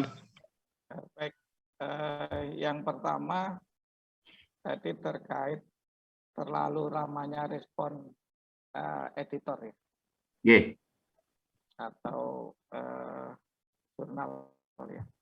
Ini pada dasarnya kalau kita publish di jurnal-jurnal yang bagus, bereputasi, itu 90 hari kerja sudah ada jawaban, terutama di editornya sebelum ke review, sebelum ke reviewer. Jadi di editor ini itu mereka berupaya yang bagus ya. Itu 90 hari, artinya 3 bulan. Pasti ada kepastian dicek atau enggak. Nah, di editor sendiri biasanya memberikan review. Ini kurang ini, kurang ini, kurang ini. Setelah itu kita ajukan lagi. Nah, repotnya di jurnal-jurnal yang Q1 tapi kurang profesional. Tapi biasanya mereka akan memberikan informasi kerja mereka atau durasi kerja mereka di web. Kita harus di awal sudah kenal atau banyak informasi terkait jurnal apa yang akan kita tuju. Kita harus mendapatkan informasi sebanyak mungkin, termasuk lama respon tadi, terus template, terus ketentuan gambar dan sebagainya. Karena gambar itu ada ketentuannya, ya harus di JPEG dengan resolusi sekian dan sebagainya. Itu harus kita kenali sebaik mungkin. Selama itu kita lengkapi, insya Allah 50% itu ada peluang diterima itu besar. Baik. Terus termasuk scoop, ya informasi apa saja. Jangan sampai ATE kita bahas manufaktur. Tadi update thermal engineering kita bahasnya manufaktur ya ditolak. Tapi kita publish di ATE. Yang kita bahas masih proses pengelasan, terutama di transfer yang ada pada proses pengelasan masih lolos. Artinya masih dalam skup mereka. Kita harus paham skup dari jurnal itu. Setelah itu baru tata ketentuan mereka. Setelah itu baru durasi mereka merespon. Biasanya tidak jauh dari durasi mereka merespon. Karena mereka juga perlu reputasi. Di dunia ini memang luas ya, tapi dengan banyak pilihan mereka sendiri berkompetisi untuk mendapatkan artikel terbaik. Itu nggak mudah, nggak semua orang bisa menghasilkan, sehingga layanan mereka juga luar biasa. Karena di High Impact tadi, jurnal-jurnal bereputasi tinggi yang High Impact itu condong dijual, artikel kita kan dijual, kecuali open access tadi. Jadi maunya editor seperti apa kita ikuti. Selain kita sudah benar-benar paham aturan yang mereka atau namanya gaya selingkung mereka sama ketentuan mereka, etik mereka. Kita ikuti, insya Allah peluang diterima besar. Berarti Pak Akam untuk writing role-nya sendiri ini kita perlu intern komunikasi dengan chief editornya ya. Karena kan nggak mungkin kan mereka menampilkan di webnya itu kan, oh kita punya lama proses sekian time gitu, nggak mungkin ya. Sekian bulan, sekian waktu nggak mungkin. Ada. Oh ada ya? Ada. Oh iya. Jadi kita menggali informasi sebanyak mungkin dari web mereka. Setelah itu baru kita kirim. Dikirim ini sudah ada bagian review editornya sendiri. Karena mereka khawatir artikel yang kita kirim itu bukan ranah mereka. Ini nih yang jurnal agak bagus ya. Beda sama jurnal hasil conference. Nah, jurnal hasil conference tadi saat ini terindeks, beberapa tahun kemudian sudah nggak terindeks. Ketika beberapa tahun kemudian tidak terindeks, ini rugi di kita. Meskipun saya masih aliran yang tadi, yang conference tadi, saya belum sampai ke yang High Impact. Baik, tadi mungkin ada pertanyaan terkait pertanyaan pertama, Pak Eko. Ya, cukup paham. Berarti kita tarik di webnya itu informasi mendalam dulu, kemudian bila mana tidak ada juga mungkin bisa person komunikasi nih dengan chief editor, kemudian kalau sudah yakin baru masuk ke situ terkait sesuai dengan keilmuan bidang kita dan jurnal yang terbitkan gitu Pak ya. Ya, termasuk data kita ya. Iya Pak Akam. Yang pertama cukup jelas Pak Akam. Yang kedua bagaimana Pak? Yang kedua, indexing itu cukup banyak. Yang disampaikan Pak Eko tadi kan hampir sekian ya, 10 nggak nyampe ya, bahkan lebih dari 10. Tapi kita ikut aliran yang cukup besar aja, karena beberapa yang meranking universitas itu kan kita juga nggak semua ranking universitas kita ikuti. Contohnya kalau di Australia itu yang dipakai The QS sama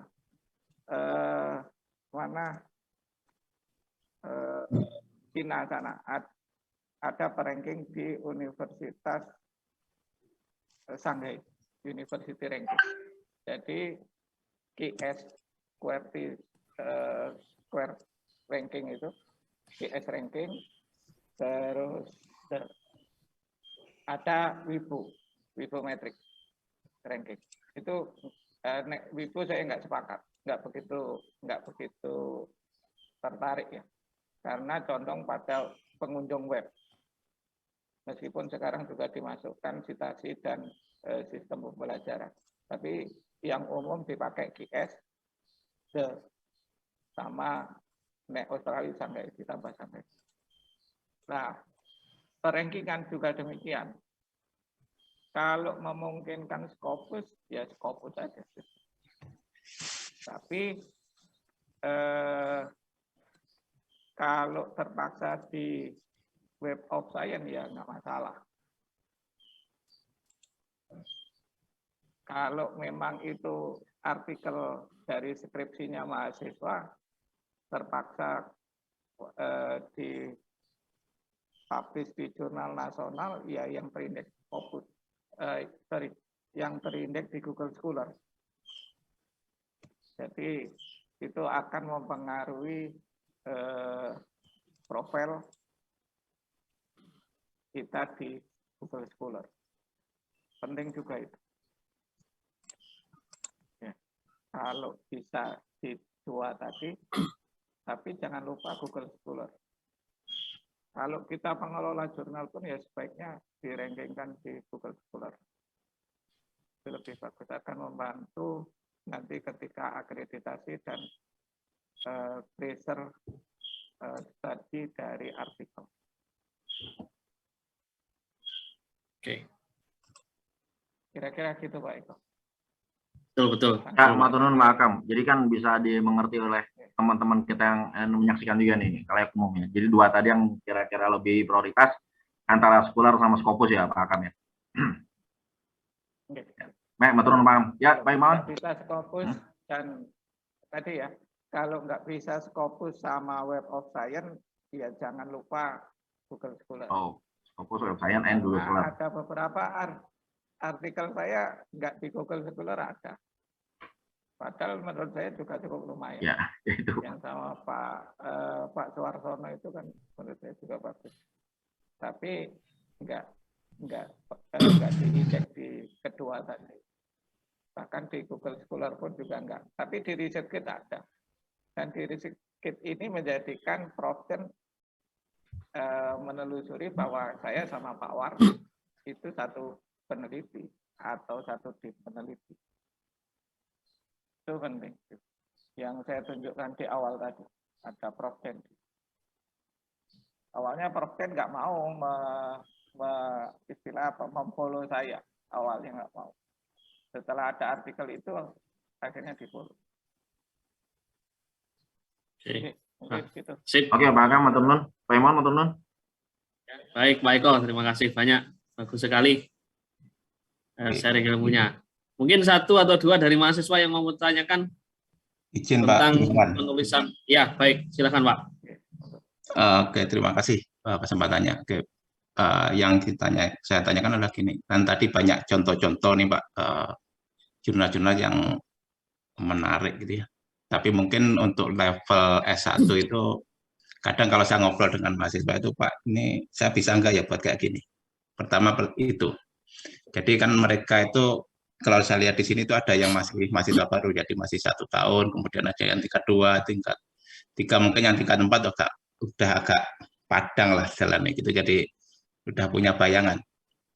Nah, yang ingin saya tanyakan itu bagaimana kita bisa mencapai suatu tulisan, atau maksudnya bagaimana seorang mahasiswa S1, karena S1 kan masih awal sekali gitu ya.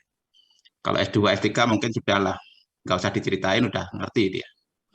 Nah, karena tadi awalnya kan dari S1, tentunya S1 itu kalau memikir skripsi aja, kalau tingkat 1, tingkat 2 belum nyampe itu.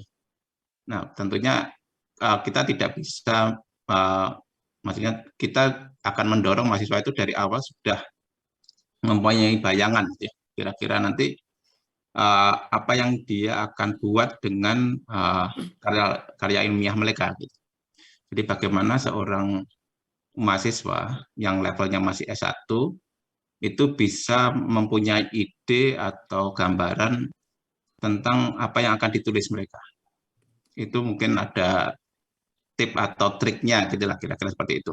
Jadi misalkan nanti yang disampaikan di sini, microstructure itu apa? Kalau anak yang baru belajar ilmu bahan itu masih longa-longo, gitu. Tapi mungkin ada suatu trik atau trip di mana mahasiswa itu nanti akhirnya mungkin berdasarkan apalah kira-kira passionnya gitu ya, keinginannya, kemudian akhirnya nanti suatu saat dia akan bisa menghasilkan, karena paling tidak di akhir kuliah mereka itu harus seminar, dan sebenarnya bukan seminar hasil Pak, tapi bukan seminar proposal, tapi seminar hasil. Jadi mau nggak mau mahasiswa di RKK ini, Fire Safety ini, ya di akhir kuliahnya pasti menghasilkan paling tidak 1 karya ilmiah. Nah itu mungkin kan dari awal ini apa yang harus mereka lakukan. Gitu aja Pak Akam.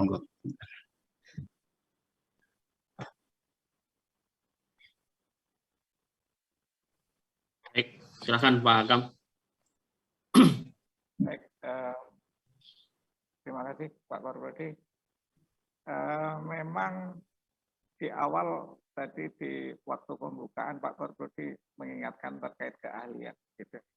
Termasuk meneliti itu pada dasarnya keahlian. Nah, membaca itu juga keahlian. Meskipun kita belajar SD dulu sudah bisa baca saya, sejak SD. Tapi pada dasarnya itu keahlian, artinya kita bisa mengidentifikasi informasi-informasi yang kita perlukan. Sehingga kebetulan dari pengalaman MPKM yang di semester ini, itu ada dosen UTU, Universitas Tengku Umar, kebetulan kami sharing sama mereka, di semester 2 itu ada beberapa tugas yang mengarahkan mahasiswanya untuk mencari artikel dan membahas artikel itu terkait dengan mata kuliah masing-masing. Jadi kebiasaan kita baca buku sama baca artikel ini dibiasakan sejak semester 1 dengan tema sesuai dengan tugas masing-masing. Jadi bukan referensinya textbook only, ya, hanya textbook, tapi juga khasanah pemikiran terkini, keilmuan terkini dari referensi tadi. Nanti dosen akan memberikan tugas atau topik sesuai dengan mata kuliah atau bahasan dalam mata kuliah itu. Jadi di awal mereka sudah terbiasa bagaimana baca artikel. Sehingga nanti ketika semester 5, semester mendekati metodologi penelitian paling tidak, mereka sudah terbiasa baca artikel, tinggal kita kembangkan bagaimana mereka mengkritisi artikel itu. Dengan harapan sebelum mereka maju seminar proposal sudah mempunyai pengalaman atau mempunyai kemampuan menentukan gap dari penelitian itu. Jadi mulai semester 2 itu sudah dikenalkan artikel dan dikenalkan cara memahami artikel itu. Karena konteks atau cara baca artikel sama baca textbook itu beda, ada pembeda. Kalau artikel kan hampir sama, inrat semua. Artinya introduction, material method, result and discussion, conclusion. Artinya cuma itu aja. Bagaimana kita mengambil informasi itu sesuai dengan kasus di tugas itu dan kita menyampaikan ulang apa yang ada di artikel itu. Sehingga suatu saat dia sudah, oh ini ada celah di sini, ini ada celah di sini, ada. Karena sudah kemampuan membaca, mengambil informasi penting terkait artikel itu sudah kita tanamkan sejak semester awal. Kalau dipikir-pikir seperti saya waktu 2004 itu di ITS berlangganan Science Direct, waktu itu sudah sekitar hampir 1,5 M waktu itu. Artinya hampir 2 M. Hanya untuk ini kan tidak, waktu itu belum begitu banyak yang S3, yang buka S3 masih banyak S2. Mereka sudah berlangganan Science Direct. Artinya ya mahasiswa S1 mulai dikenalkan dengan artikel terbaik. Makanya ketika saya S2 itu sudah terbiasa pada artikel. Ketika saya lanjut S3, condong saya maju ke promotor, bawa artikel. Saya mengajukan ide berdasarkan artikel yang saya tahu. Ya, saya terbantunya ketika waktu S2. S2 ITS waktu itu sudah berlangganan Science Direct. Dan ketika saya baru kuliah, satu semester kita sudah download 250 artikel, Prof. Nandi minta-minta. Kamu berarti yang menghabiskan kuotanya UI 250 artikel satu semester nggak ada Anda download semua. tapi guru. Nggak apa-apa, artinya Prof Nandi pun mempersilahkan kita bisa tuntut artikel-artikel di sana dan bisa kirim ke daerah. Waktu itu Prof Nandi nyarankan gitu. Kalau nggak salah Pak Wadek 1 ingat masih ya, Pak Dr. Imam Basari masih ingat karena kami satu angkatan. Saya sempat menyampaikan saya sudah 250 artikel Prof.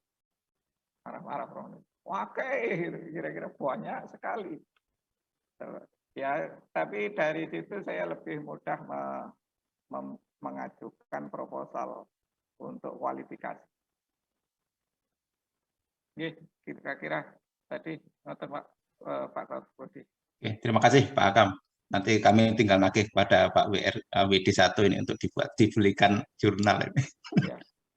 Mumpung ada yang jadi WD1. Pak Imam Basori. Siap laksanakan, siap.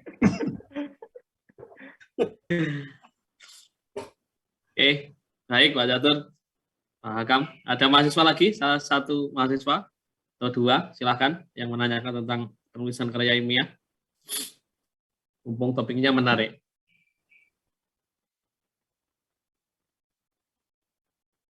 Pak Triyono kelihatan. Ya, silakan Pak Triyono.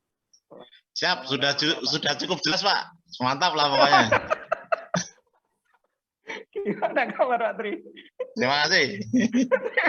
Pak Triyono memang luar biasa Pak Triyono. Iya. Makanya saya kalau ke UNJ itu merasa di Jawa aja, sudah. Bukan di Rawamangun, tapi di Jawa. Oke, monggo. Oke ya. Ayo, mahasiswa.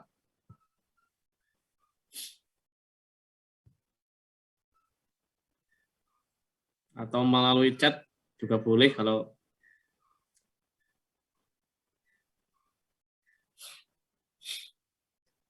bagaimana? Ini narasumbernya ahli nih. Kalau nggak nanya rugi nih. Ya. Oke, Pak Akam, ini ada salah satu dari mahasiswa menanyakan.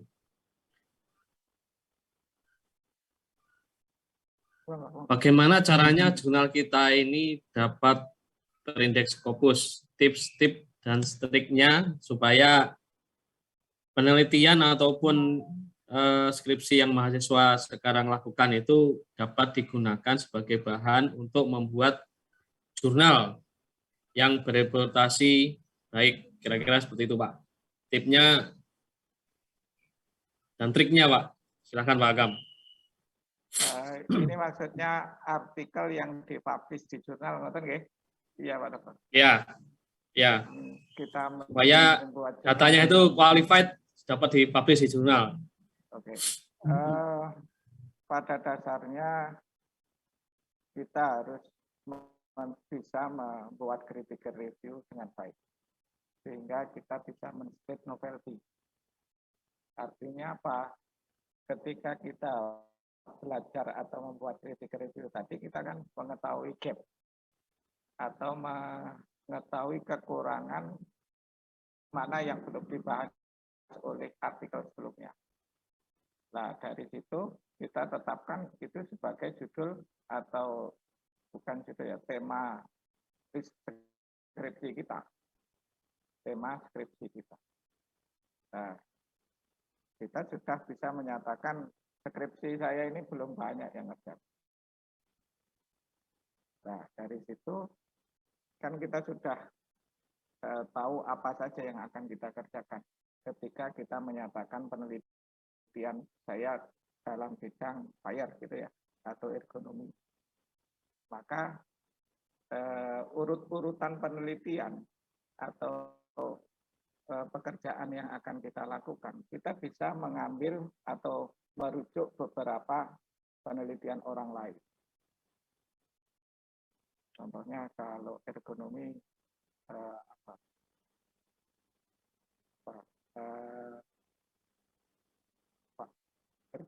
ergonomi itu kemungkinan presentel gitu ya, presentel sekian presentel. Nah, kita membuat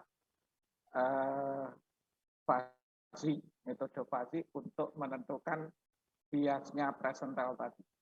Jadi kan sekian orang tingginya harus sekian, tangannya rata-rata sekian. Nah, rata-rata ini untuk menjadikan lebih pas itu kita dekati dengan Fuzzy. Jadi artikel ya ergonomi yang membahas tentang presental antropometri, kita bisa memperkecil pengelompokan ukuran tadi dengan antropometri. Nah, dari beberapa bagian ini kan ada artikel yang membahas antropometri untuk anak-anak gitu ya, antropometri untuk balita, antropometri untuk usia lanjut. Nah, Anda mencari gapnya di mana? Oh, ternyata untuk remaja putri itu belum ada. Anda mengambil di situ. Artinya dari artikel tadi kan anak-anak, orang tua, terus remaja putra. Lah remaja putri itu Anda ambilnya di situ. Oh, ini belum ada yang bahas ini. Tapi yang dimaksud gap itu. Nah, ini nanti menjadi judul topik Anda. Saya akan melakukan penelitian atau mengambil skripsi terkait dengan antropometri pada remaja perempuan, remaja wanita. Ya, remaja wanita atau gadis gitu.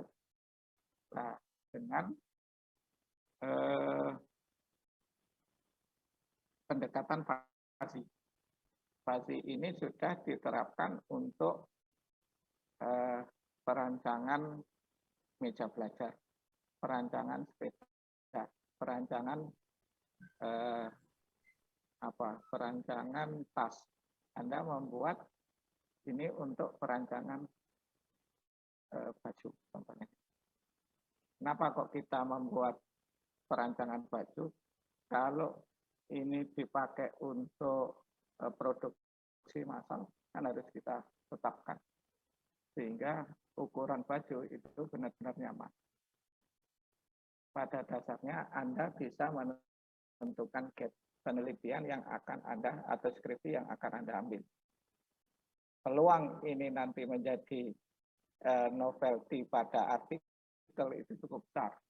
Karena Anda bisa menunjukkan ini belum ada yang membahas itu. Tapi dengan tanda kutip, kalau nggak ada sama sekali itu baru masalah. Kenapa? Karena bisa jadi itu memang nggak mungkin dikerjakan, sehingga orang nggak ada yang mau disebut. Dunia ini cukup luas. Jadi kalau kita bilang, oh nggak ada artikel yang nggak bisa, kita akan pendahulu kita itu sudah melakukan penelitian. Cuma kita ambil yang mana yang kita contoh. Kita bukannya zamannya Newton. Zamannya Newton pun zaman itu sudah ada ketentuan juga. Meskipun belum tidak kita ikuti yang aliran itu pada saat ini. Paham ya? Ada gambaran. Jadi kita cari gap dari setiap apa yang akan kita kerjakan. Iya, Pak. Betul. Insya Allah itu nanti ketika promotor bilang, coba buat artikel, kita publish di sini. Itu lebih. Artikel mahasiswa saya itu yang sama Pak Suwartono sudah publish, yang salah tadi konferen langsung diterima. Terus ada artikel lagi yang sama, masih pra penelitian, itu rencana saya mau publish jurnal. Yang dua ikut ICAM, yang satunya ikut yang di tempatnya Pak Amin dulu, Puncak. Nah, saya itu kan nggak masuk di Darussis, kan harapan saya masuk di not mechanical engineering. Ternyata justru dimasukkan nggak jelas. Tapi ya nggak apa-apa. Ya, oke. Demikian.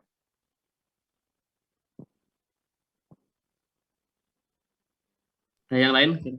Adik? Bagus sekali ya. Jadi mulai jam berapa tadi sampai sekarang masih hangat terus Pak. Ini karena memang topik tentang karya ilmiah ini memang menjadi hal yang menarik gitu ya.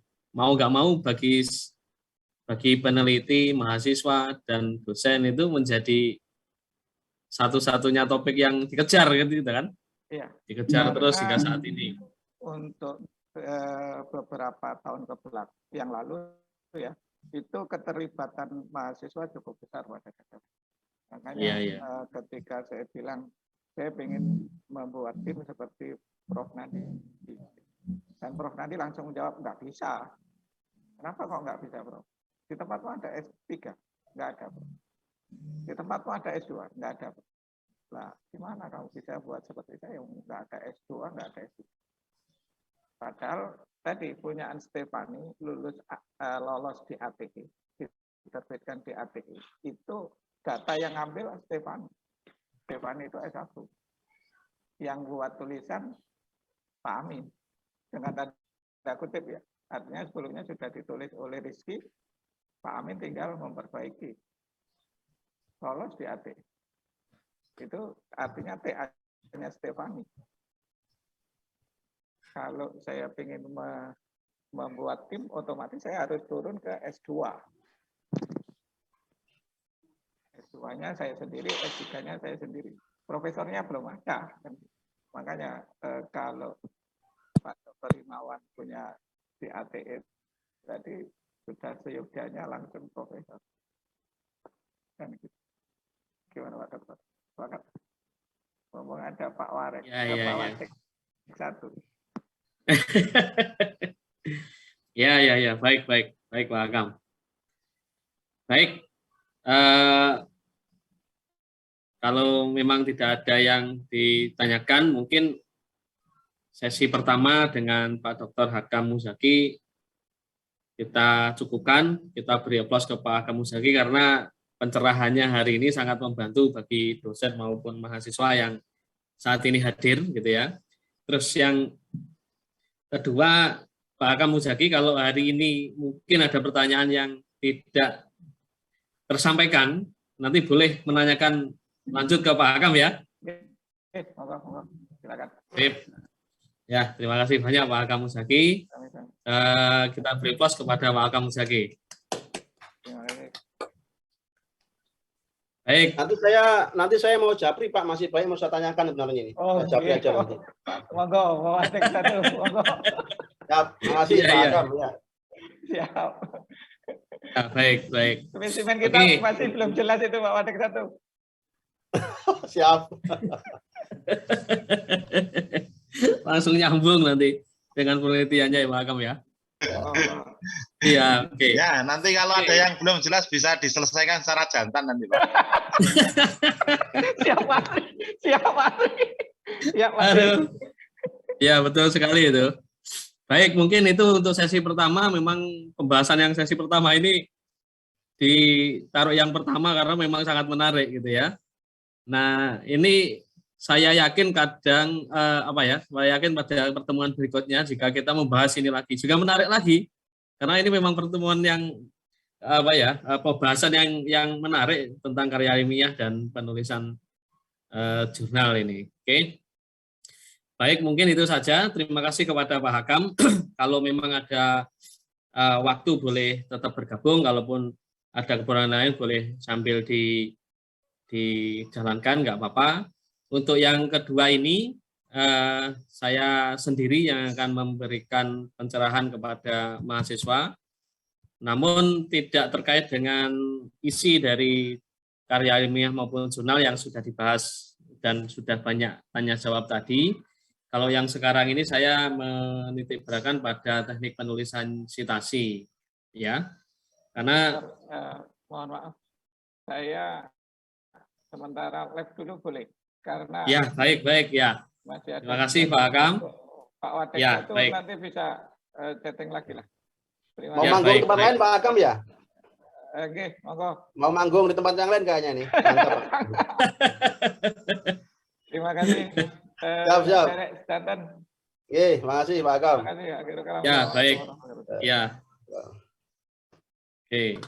Untuk yang lain juga boleh, silakan Pak, kalau memang ada keperluan, karena yang saat ini saya akan bahas memang lebih ke apa ya, teknik citasi kepada mahasiswa yang beberapa hal itu banyak mempertanyakan dan banyak penulisan citasi yang menurut saya kurang tepat, gitu ya. Nah, saya coba akan Pak Himawan, ya. saya kebetulan mau ada acara ini. Ya, boleh itu dulu Pak Himawan ya. Ya. Baik, terima kasih Pak. Wakil Dekan 1. Ya, terima kasih atas kegiatannya. Bapak Ibu, Pak Triyono, Pak Eko, Pak Catur, ada di mahasiswa. Saya mau izin dulu karena ada ini ditunggu acara. Terima kasih Pak Himawan ya. Ya, terima kasih banyak Pak Imam. Ya, waalaikumsalam Pak Ibas. Monggo Pak Imam.